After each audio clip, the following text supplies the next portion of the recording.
It was a very high-profile case. $30,000+ worth of guns. What was the motive in this case? You're just thinking, this is a movie script come to life or something. Somebody tell me this is not real. It was a crime that shocked that quiet community, a quiet street. Strangulation. Investigators won't tell us many details.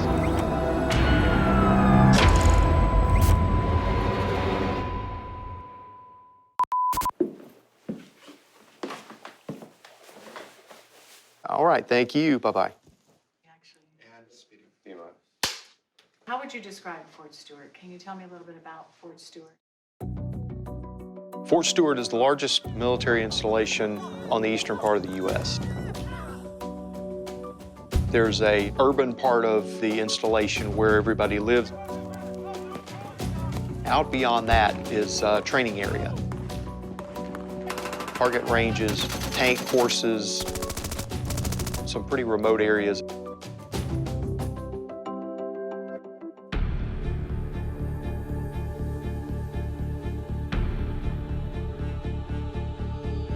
We were getting reports that law enforcement was investigating an area of Long County. I remember being sent down to Long County. A car had been found by a fisherman. What the fisherman had come to discover was a brutal scene. We were notified that a body had been found out near a pond by some local fishermen. So I hopped in the car with one of the local detectives and we went out there. The call initially came in that the subject was on the ground with a gun in his hand, so our first thought was it's going to be a suicide. So we went out there and started looking around the area, and I said, let me just go look inside this car. I walked around to the passenger side of the car, and I put my hands on the window, and I looked in, and I immediately stepped back because we had another body.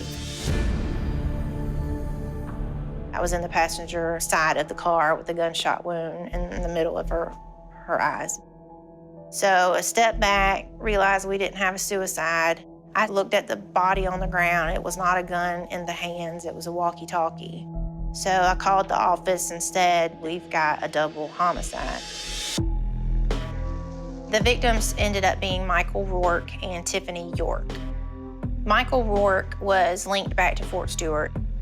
She was still in school, but the two of them were a couple. She was in yearbook at the high school, taking pictures all the time. She was definitely unique. She was different, but she was also really caring. She loved everybody. She always had that sparkly glitter all over her and just the glow. Going through her notebooks, she had I Love Mike written in them. She met Mike on a website. I honestly believe Tiffany was happy.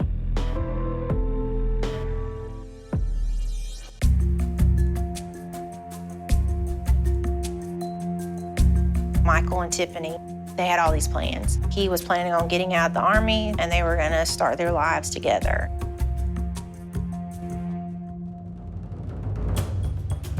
I made contact with Army CID to run his name through them.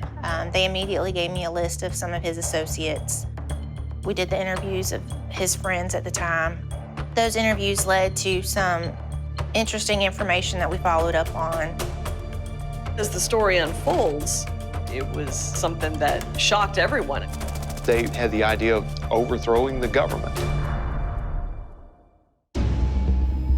In Hinesville, Dow Kennedy, WTOC News. Two dead bodies just laying there with no explanation. Who would want to kill these two young people? Was this a love triangle? Is this, someone owed someone money? Was there some personal beef? As we're investigating the murders, we were given information. We were able to figure out that Michael was involved in a group with these soldiers. They form an organization, a militia. They're military members, but they want to seize weaponry and get ammunition. They called themselves FEAR, which stood for Forever Enduring, Always Ready. They had plans to bomb some things on Fort Stewart, bomb a fountain in Savannah. Their thought was that they could connect with other like-minded people and enough of them hijacking military installation here and there, they could take over the country.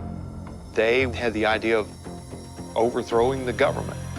It became more than just a double homicide investigation. It became what we refer to as a domestic terrorism investigation. Private Isaac Agigi, he was the mastermind that led this group. He had a way of connecting to people, you know, psychologically, of being able to buddy up with that person and talk to them about what they felt was lacking, how they felt the country could be better, and that he had a plan to help make it better. He could win them over. He was apparently persuasive and knew how to tap into what they felt. Isaac Agigi. His wife had died before all of this. Isaac had taken the money that he got from her death benefit through the military and had gone to Washington and purchased $30,000+ worth of guns. That was how they had purchased some of the weapons and some of the resources that they would need for any kind of overthrow or any sort of militia action. The funding came from that life insurance policy.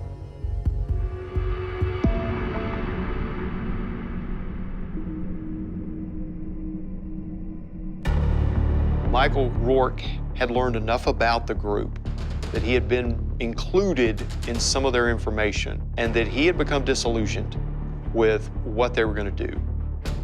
Did not think it would work and did not want to be a part of it. And his plan was to get out of the military, and that he and Tiffany were getting as far away from Fort Stewart as they could.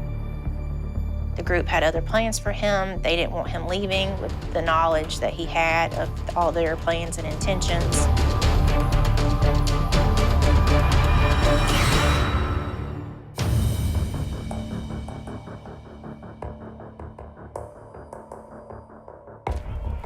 This group had made plans to take over the government.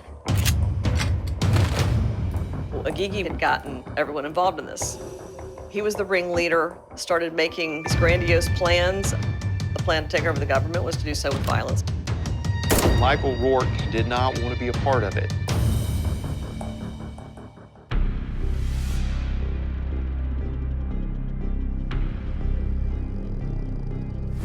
Michael Burnett admitted to being a part of the terror group called Fear, led by Isaac Agigi, who he says ordered the execution-style murder. Michael Rourke decided to quit the military and move back home to Washington State. Fear militia found out about it and decided that they couldn't risk him going and telling anyone about their plans. A loose end is one way that Isaac put it.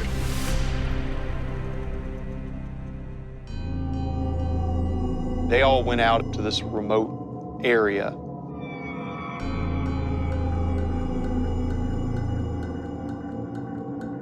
I know my daughter was shot in the head. And he stood up there and said the shooter went to feel if she had a pulse. And he shot her again.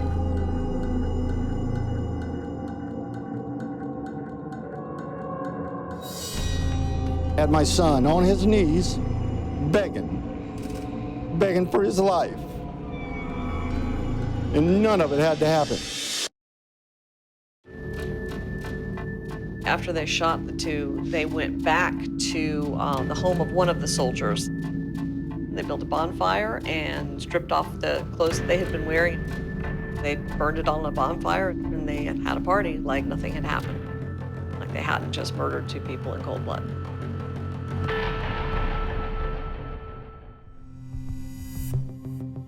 Michael was murdered to keep their plans a secret. When he showed up that night, he had brought his girlfriend with him, so they decided that she needed to die as well. Tiffany York was collateral damage.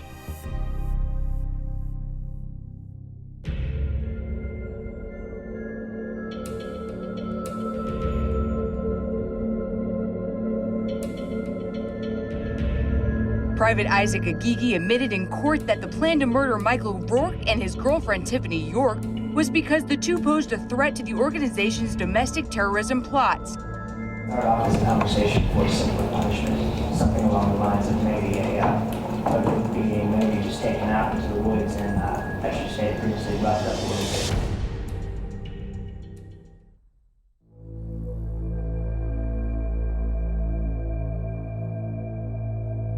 It wasn't really until Fear militia that they went back and took another look and had an independent forensic guy look at the autopsy results again and decided she had died of this chokehold that is designed apparently to not leave marks on your neck.